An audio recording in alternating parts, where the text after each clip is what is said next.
Hello, my name is Marcus. I'm the compiler of a collection of therapy quotes entitled 1001 Windmills of the Mind, a collection of quotes taken from what's often called the psychodynamic or the psychoanalytic perspective, which long ago, as I understand it, was called philosophical medicine, because this perspective seeks to help a person to understand what's going on, to know what's going on within them that might be influencing them where they don't know that this unknown part of them is influencing them.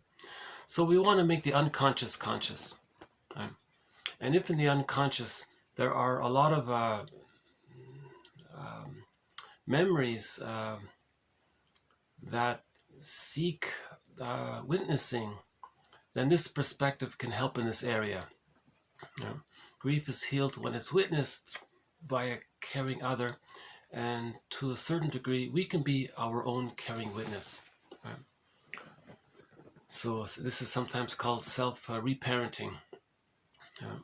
As a child we couldn't witness something, so it got repressed or disassociated or denied or disavowed, or then as an adult we witness what we couldn't witness. So then we lay the ghost to rest, and the memories become ancestors. They become part of our story, and that's a part of who we are. So we're looking for our who we are-ness, the I, the ontological self. Right? This is part 2, by the way. This video will be part 2 of TQ 2046 to 2051. In part 1, I was giving a brief introduction to this project, 1001 Windmills of the Mind, how this perspective helps us to be our own existential detective, to recognize defense mechanisms. Defense mechanisms are maneuvers of the mind, operations of the mind, mental mechanisms that a person or a person's ego adopts to help the person not feel psychic pain, emotional pain, etc., persecutory anxiety. So it helps the baby in particular to not feel the pain. If the mother's misattuned or on the phone too long or absent, the mind does things in his mind called maneuvers of the mind, called defense mechanisms, to not be aware of how he feels, because he can't feel it. It's too much. It's like that painting, the scream and the munch. The baby can't feel that. So the baby either hallucinates that his mother's not rejecting him. He fantasizes that she's a loving goddess. That's called splitting. But that's temporary. Right? But the rub is that if this doesn't get resolved by the age of 3, something like splitting, if that's still being used, that can lead to prejudice. That can lead to either or extreme thinking. This all good, this all bad. And they're stuck with this mechanism. That's a problem, because that means the person is still overly attached to the rejecting mother. And that's why he's still using splitting. And if he's overly attached to the rejecting mother, that means he hasn't differentiated really psychologically from her. Differentiation is needed for a person to know themselves, for a person to have access to the real self. The real self, part of the self, is what allows the person to mourn losses.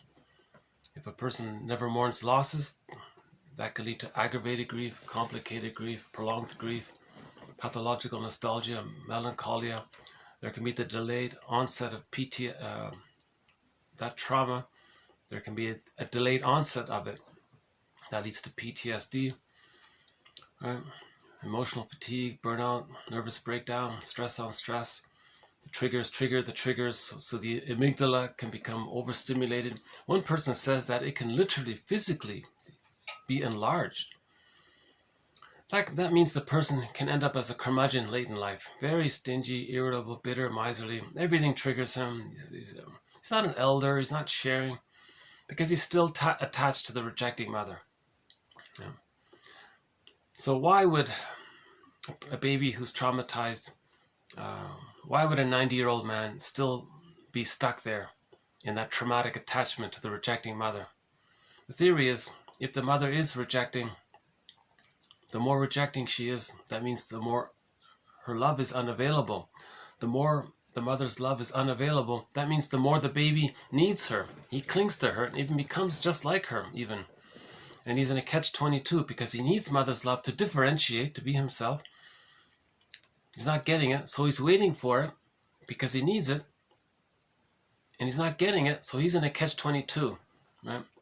And he can be stuck like that. That's why he's a curmudgeon late in life. He's still waiting for his mother in the mind to give him the love to differentiate.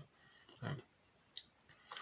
So the psychoanalytic perspective means we look at something like splitting, how it precludes differentiation, how it precludes or prevents access.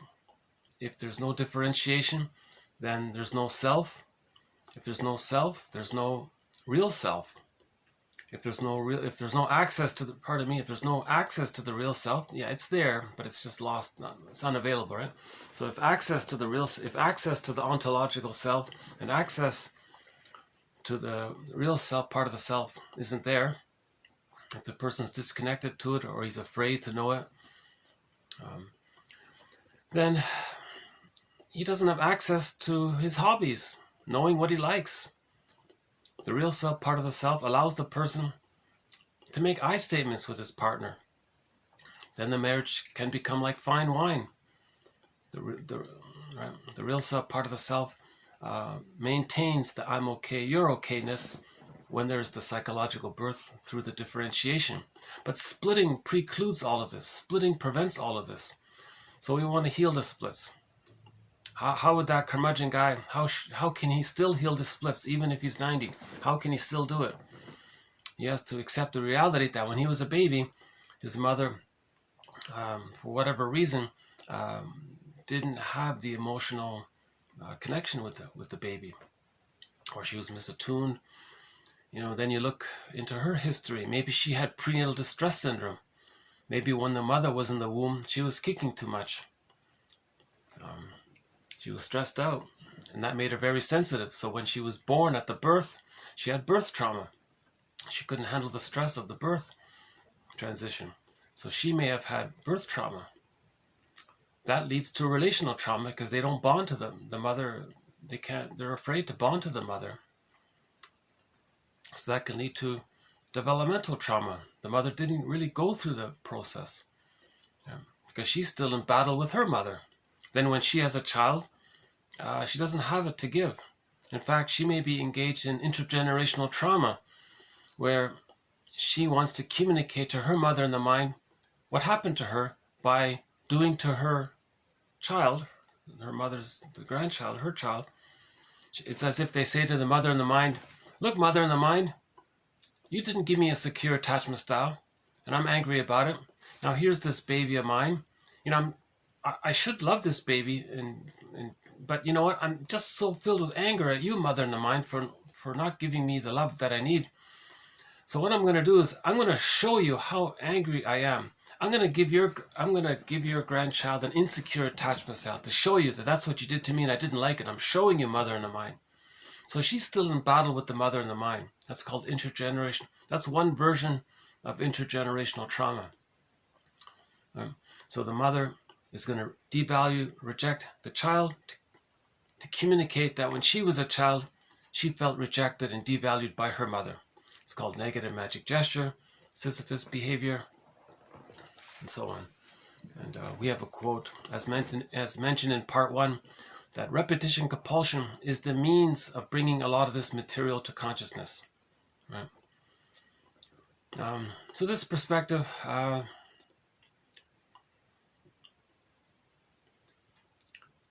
the theory is we can forgive ourselves and our parents if we understand it all.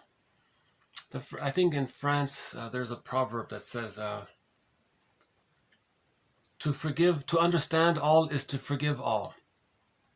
To understand all is to forgive all. To comprende, something, to pardon all, whatever it is. If you look it up, it's an actual proverb in the French language. To understand all is to forgive all. So this perspective is in this area. How do we understand ourselves? And that leads to forgiveness. Forgiveness brings the egg. Okay? So we're looking for the egg in a basket that's missing. The consciousness is building the basket, then the feelings come. Okay? So the psychoanalytic perspective,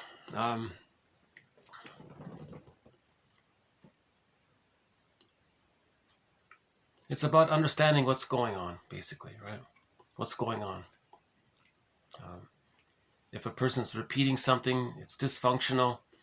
If a person is born with the true self and the true potentialities and they're not using it, what's going on? Why are they afraid? Okay, then we have Masterson's. If a bird flies by, sometimes I get distracted if I see a bird fly by. But yeah, nice clear day. Oh, there's a few birds up there. I don't know if you can see them. There might just be a few. No, I don't think you can see them, but there are a few birds in the distance there.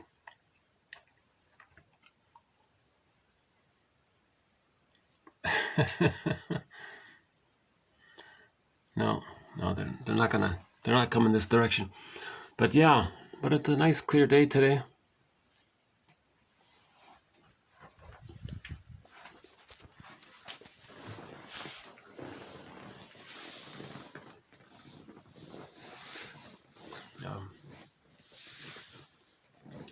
Okay, so let's begin with these quotes here.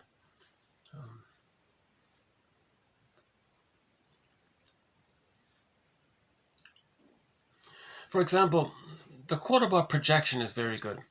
Projection is the means of bringing repressed material to consciousness. Right? 2,500 years ago, or 3,000 years ago, a very wise man, right, guy with the beard, long hair, he said, when I walk in a party of three, when I'm in a party of three, I always have two teachers. In the one where I see positive traits that I like, I learn from him and emulate him and study him, that kind of thing. In the other, the traits that I see that I don't like in that other one, I look for them in myself. You see? So already, this idea of projection was around for thousands of years. That wise man was Confucius. Yeah? When I'm in a party of three, I always have teachers. In the one that I admire, I emulate. In the traits that I see in one that I admire, I learn from him and emulate him and grow that way. In the traits in the other that I see that I don't like, I look for those traits in myself. Yeah. So this idea about projection is that it's a mirror. Yeah. Something we see in others. Very often it's us. We have it, but we're not aware of it, so we see it in others. It's all a question of degree, right? And intensity. Right? The general rule of thumb is the more emotion there is, the more that's a clue that it belongs to you. Right? So yeah, so we have a thread on projection, projective identification, reaction formation, identification with the aggressor, the moral defense, rationalization, negative magic gesture, repetition, compulsion. Splitting is a key one. This issue around symbiosis and how different personality patterns spring forth according to where the arrested development takes place. And in part one, I was talking about in the first 5 months, the baby needs symbiosis with the mother. If they don't get it, that leads to certain personality patterns. If the baby is merged with the mother, but it's negative and they can't leave her, that's the narcissistic pattern. Yeah. And then they spend their lives because they felt down by the mother, then they devalue others to communicate that they felt devalued by the mother. That's a narcissistic pattern. Right?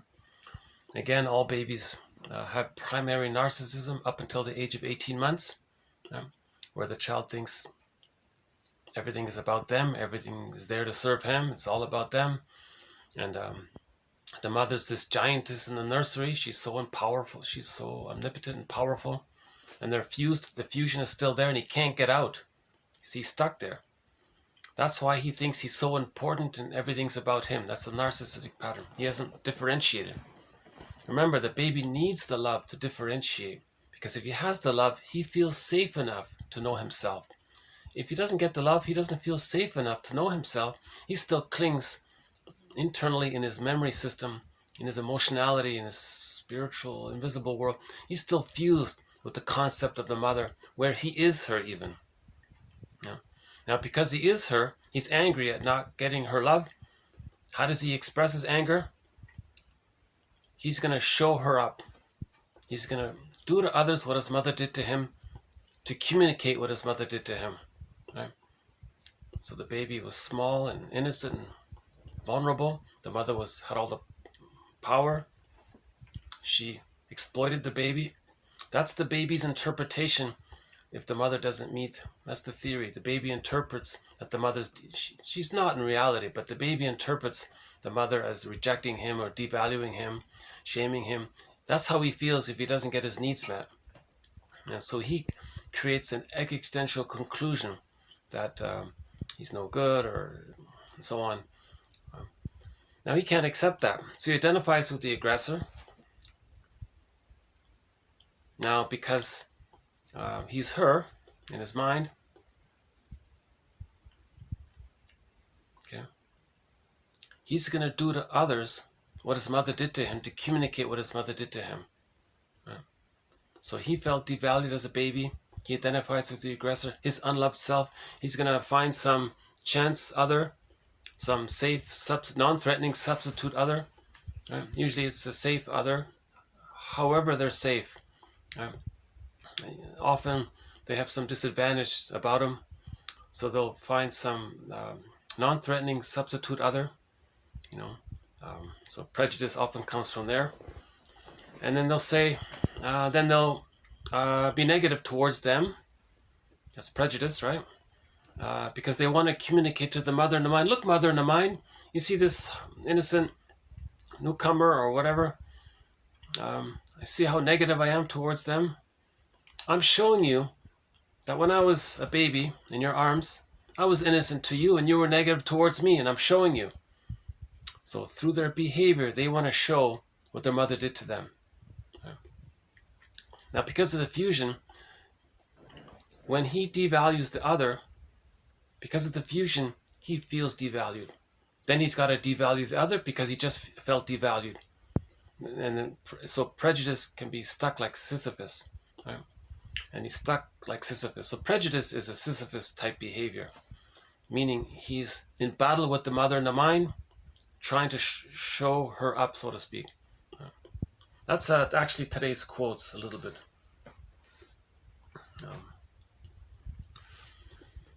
Now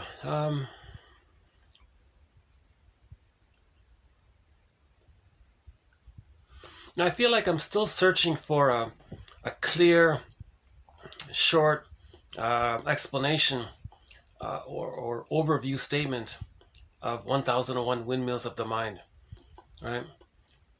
And so we got looking for the egg in a basket. That's missing metaphor, being our own metaphorical Fisher person metaphor, unpicking the threads of a traumatic script and using those threads to weave a new, healthier script metaphor, and a few others.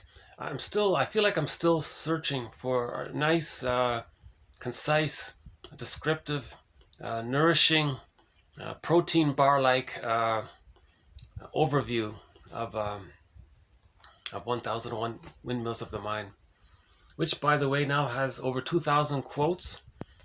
Okay, 30 threads or themes or topics. Now these quotes sort of, the tone sort of rotates, I notice. There's the heart side of this collection, led by Karen Horney, one of our mentors. There's the heartful side of it, the compassionate side of this perspective, led by Karen Horney. That's the heart of this collection of quotes. We've got sort of the gutsy side, led by Edmund Burglar, another one of our mentors here. Okay, and then we've got the more of the theoretical, the mind side of it, led by James F. Masterson, right? So him, as well as Margaret Mahler, Melanie Klein, and William Fairbairn. So those four sort of represent the mind side, Karen Horney is the heart side, and Burglar sort of the gutsy side. Actually, in today's video, we'll include a few more quotes from Burglar.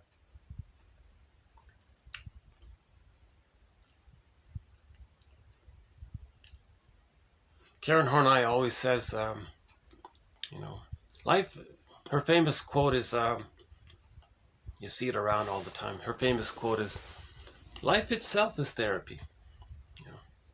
So she believes in self-analysis, that we can be aware of ourselves. If we just notice our behavior, think about when it began, and then to catch ourselves doing it in the here and now, we're bringing the traumatic script to consciousness. Then we have new choices. Then we can mourn and feel sad about how we're missing out on our true potential. Remember, the egg is in the bag. The golden egg is in the bag. Our true self, our potentialities, is in the bag. The real self is in the bag.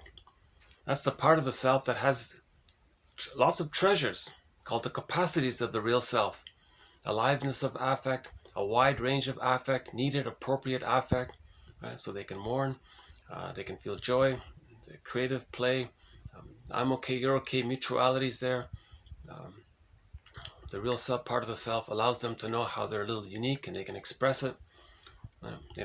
There's no guilt about, because with the golden ball, that's normal development. I'm okay, you're okay. Once they have the ontological self, the sense of self, the golden ball, that's the I'm okay, you're okay.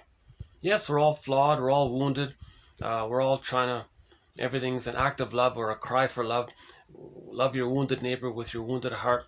We're all okay, but we're confused a little bit. But we're all Homo sapiens, and each person is dealing with their existential questions. So we're all okay.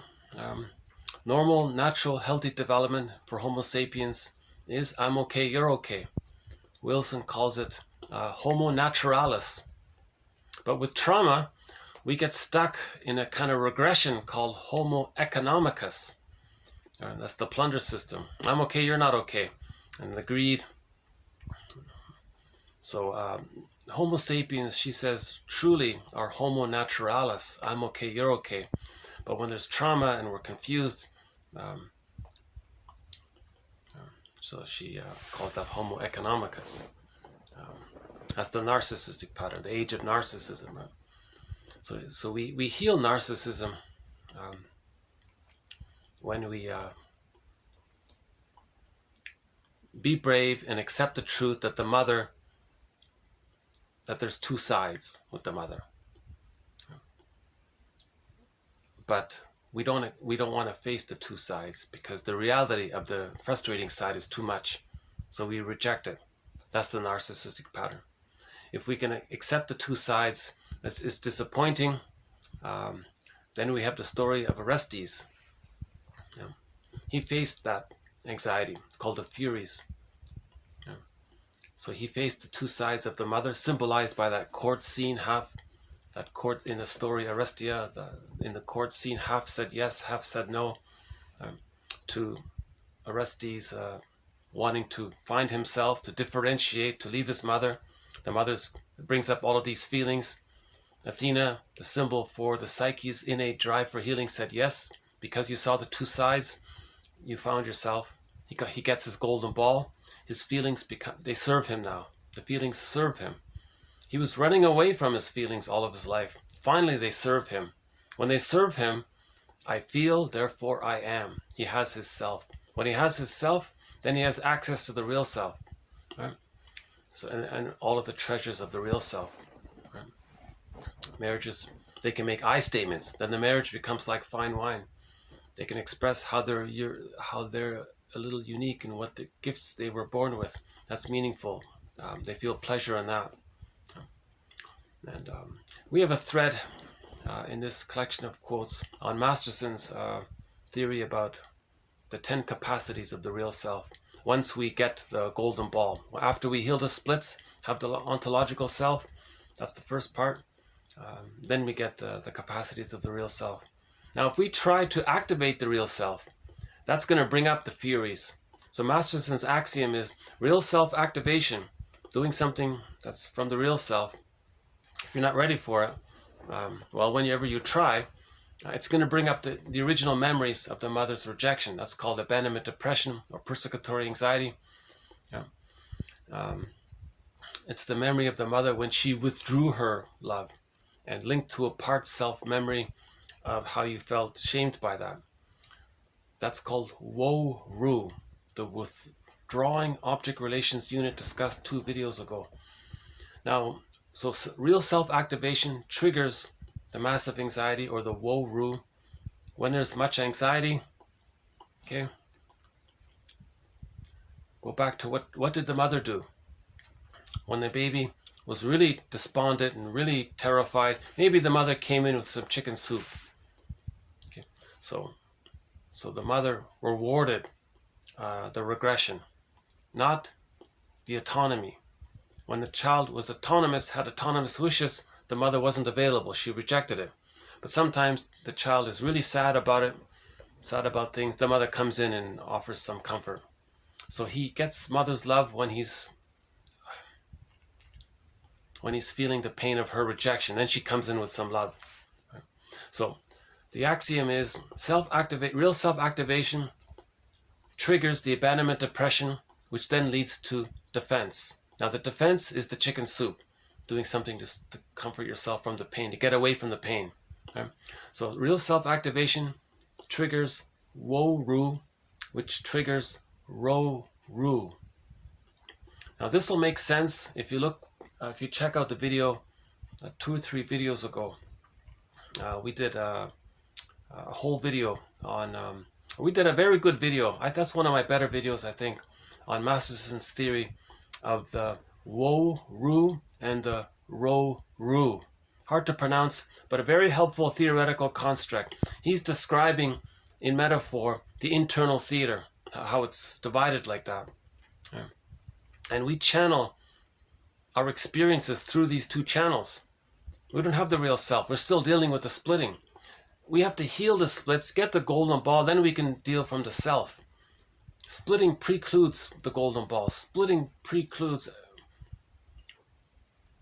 means we don't have access to the golden ball or the real self. So first you got to look at the splits. That's called the woe-ru and the ro-ru. That's the splits there. So you look at this, be aware of it.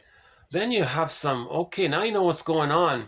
Now you can start to have some, now you can make new choices. Now you're weaving a new basket. Now you're weaving new patterns for yourself.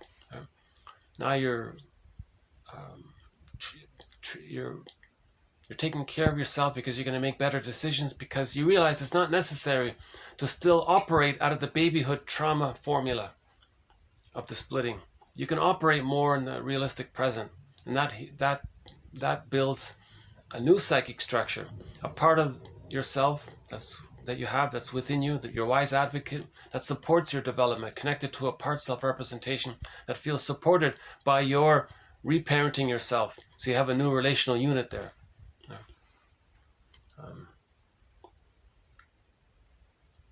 This video is going to cut out pretty soon.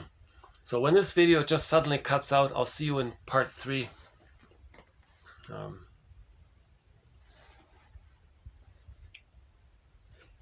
on a sec.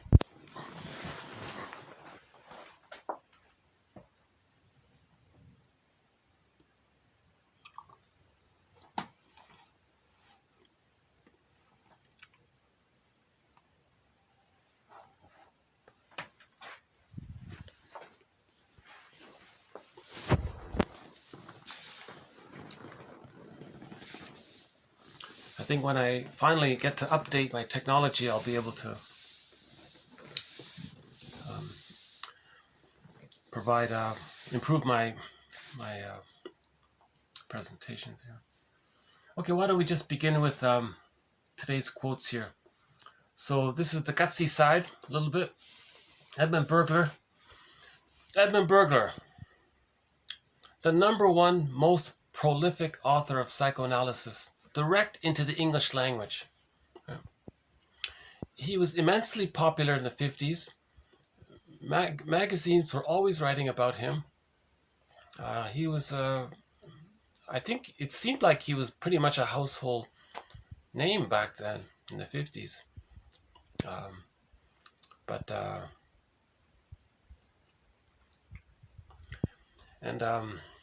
There are various theories about why, I won't get into it here, but there are a number of theories why we don't really hear his name so much anymore. He is gutsy in his direct speaking, and maybe some people didn't like it, I guess. But you see, it's hard to describe a lot of this material. How do you describe, for example, the phenomena? The baby has a wish, okay, to be with his mother and to get mother's love.